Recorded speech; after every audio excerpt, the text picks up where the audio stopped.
Үшбұрышқа сырттай сызылған шеңберді салу. Үшбұрышқа сырттай сызылған шеңберді салу үшін алдымен шеңбердің центрін тауып алу керек.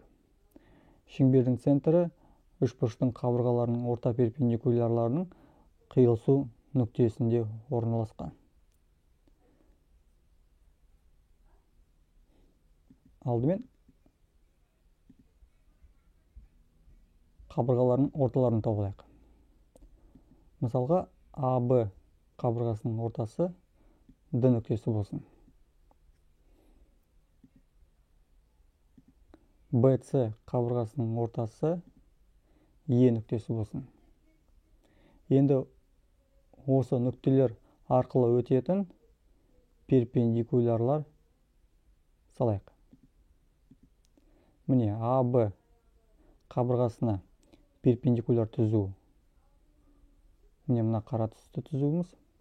Ал Е нүктесі арқылы өтетін және BC қабырғасына перпендикуляр түзуіміз. Міне, мына түзуіміз. Центрді табу үшін бізге екі орта перпендикулярды салу жеткілікті. Қиылысу нүктесін белгілеп алайық. Ол бізде F нүктесі болсын.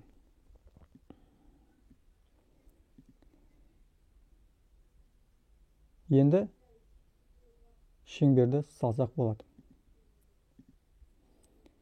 Шеңбердің центрі F нүктесінде орналасқан, ал радиусы FA, FB немесе FC деп алсаңыздар болады. Барлығы тең. Сырттай сызылған шеңберді салып болдық.